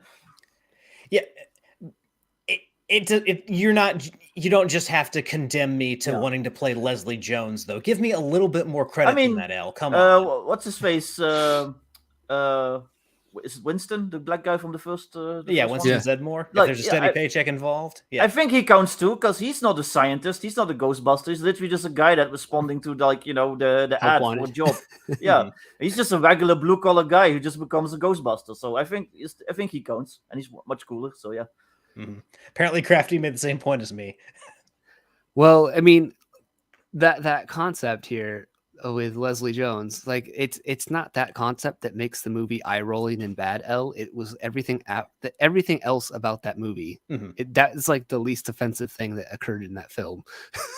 Yeah, it wasn't Leslie Jones' character; it was Leslie Jones. And it wasn't that she was a taxi driver stumbling into the unknown. It was everything else that was about that movie that was awful. That's not taxi driver that stumbles across the supernatural is not a bad idea. Although I still think Fifth Element is a not a completely valid example, Crafty, because like I said, like it turns out that he's basically like sci-fi Delta Force, and he kills like all those like space orcs, like like yeah. L does kind of raise an interesting scenario here. What if Travis Bickle stumbled upon like Lovecraftian nightmares? Yeah. Maybe he would have been able to handle it because he was already kind of unhinged. So yeah. Yeah, dude went through Vietnam and came back just a little bit like broken.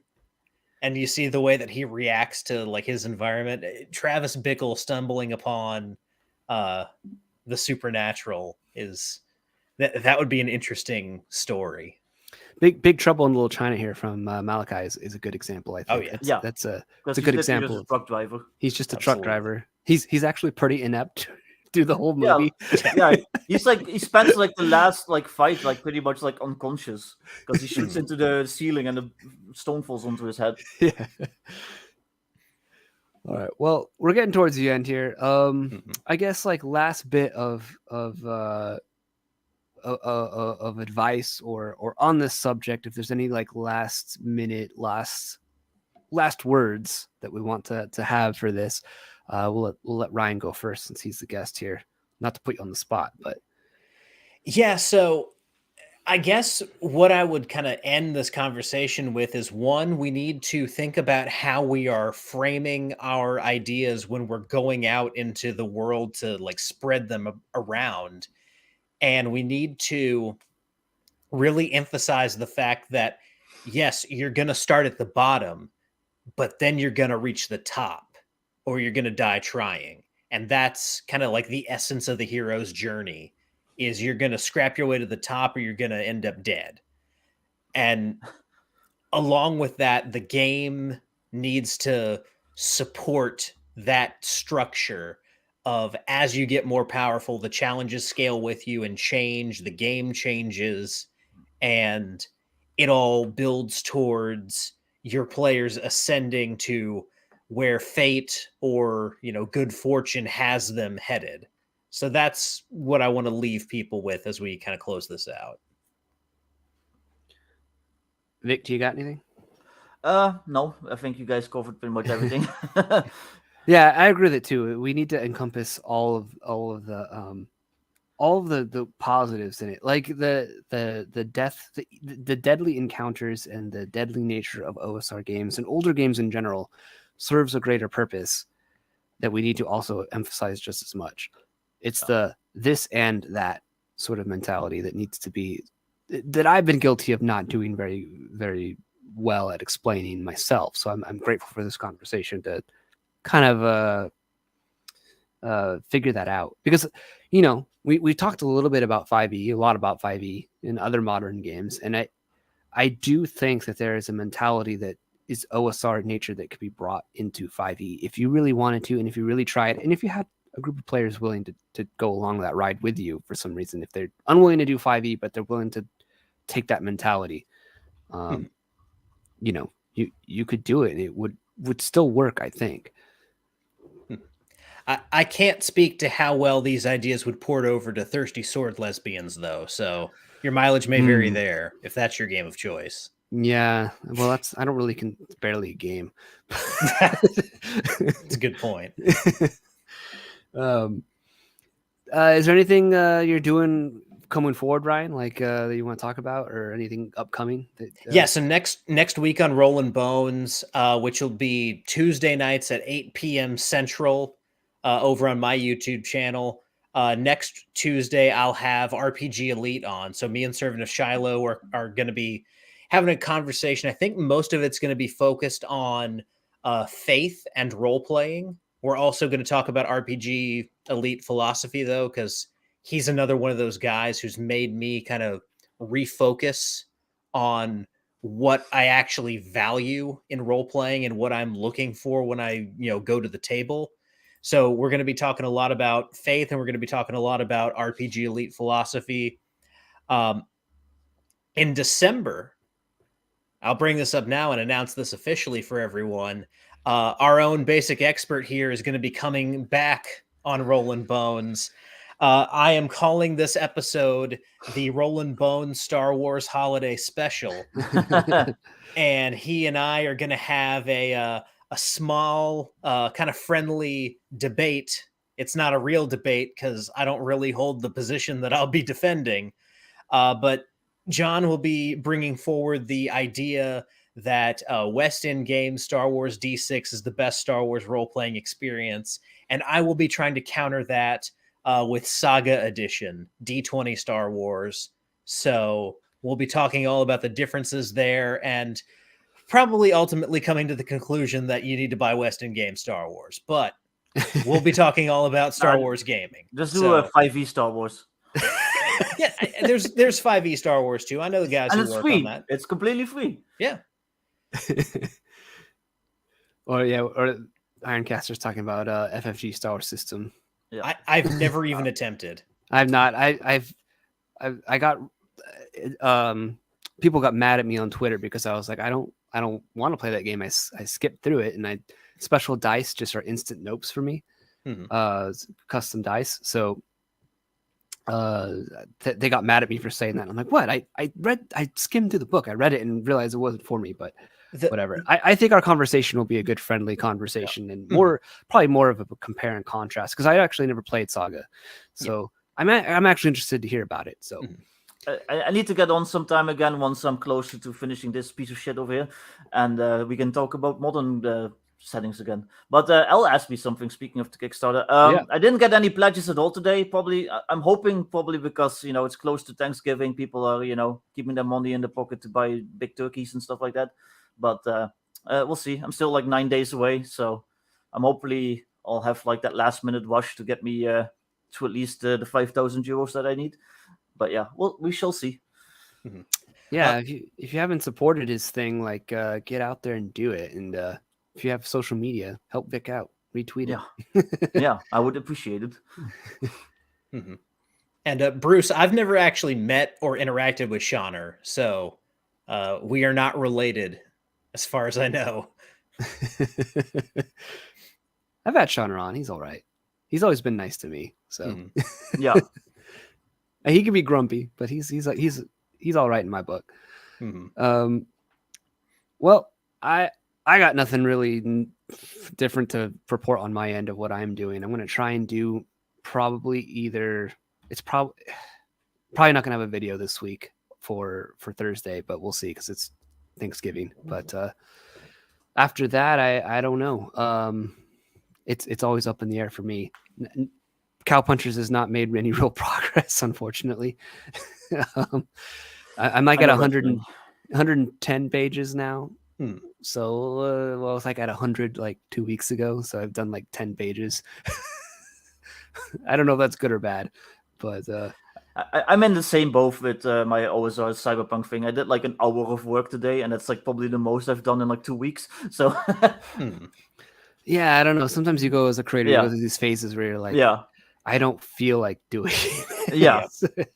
So I wrote down a crap ton of ideas for that Southern Cyberpunk thing that Viktor Gorchev and I were talking about, and I haven't touched it since. It's still there. I still have the document, but well, maybe once I actually release it, you'll read it and get some more fresh ideas. Absolutely.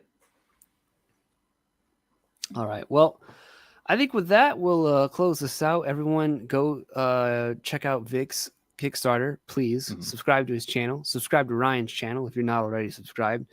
And we'll he streams on Tuesdays. Go check it out. Check out when I'm going to be on there talking about Star Wars. That'll be a good time.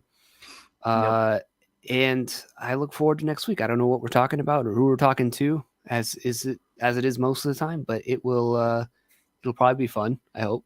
So we'll catch you guys next time. Yep. Bye, everyone.